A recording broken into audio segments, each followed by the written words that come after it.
আসসালামু আলাইকুম সবাইকে। আমি শখের গল্প থেকে সাদিয়া বলছি।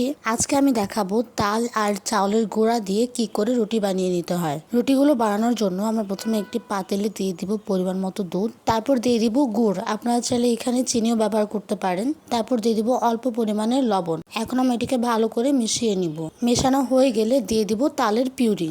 আমাদের খেয়াল রাখতে হবে তালের পিউরিটি যেন বেশি পাতলা না হয়, ঘন করে নিতে হবে। তালের পিউরি দিয়ে দেওয়ার পর আমরা এখন এটিকে ভালো করে মিশিয়ে নিব। যেহেতু এখন তালের সিজন চলতেছে, আপনারা সবাই চাইলে এটি ট্রাই করতে পারেন। ভালো করে মেশানো হয়ে গেলে দিয়ে দিব নারকেল কুচি। নারকেল কুচি দিয়ে দেওয়ার পর আমরা এটিকে ভালো করে বলক তুলে নিব। বলক তুলে নেওয়ার পর দিয়ে দিব চাউলের গুঁড়া। চাউলের গুঁড়া দিয়ে দেওয়ার পর আমরা এখন এটিকে ডোর মতো করে বানিয়ে নিব। ডোটি তৈরি হয়ে গেলে আমরা এখন একটি ডিশে নামিয়ে নিব।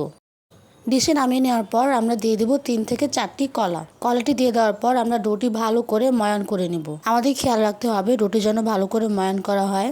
ডোটি বানানো হয়ে গেলে এখন আমরা ছোট ছোট ডো নিয়ে নর্মাল রুটির মতো বেলে নিব।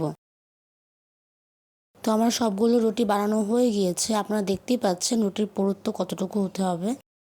এখন আমরা এটিকে কলা পাতা দিয়ে ভালো করে ভেজে নেব। এই রুটিগুলোকে কিন্তু কলা পাতা দিয়েই ভেজে নিতে হবে, কারণ কলা পাতা ছাড়া ভাজলে এটি শক্ত হয়ে যাবে। ঠিক এইভাবে আমরা এপিট ওপিট ভালো করে ভেজে নেব। হালকা ভাজা হয়ে গেলে আমরা কলা পাতাগুলো উঠিয়ে নিব। তারপর আমরা নর্মাল রুটির মতো এটিকে ভালো করে ভেজে নিব।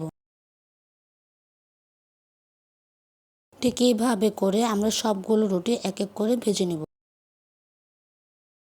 তো এখানে আমার সবগুলো রুটি ভাজা শেষ হয়ে গিয়েছে। আপনারা দেখতেই পাচ্ছেন রুটিগুলো কত নরম হয়েছে। আপনারা সবাই চাইলে এটি ট্রাই করতে পারেন। আশা করি আপনাদের এই রেসিপিটি ভালো লাগবে। আর ভিডিওটি ভালো লাগলে লাইক শেয়ার সাবস্ক্রাইব করবেন আর আমাদের পাশে থাকবেন। আল্লাহ হাফেজ সবাইকে।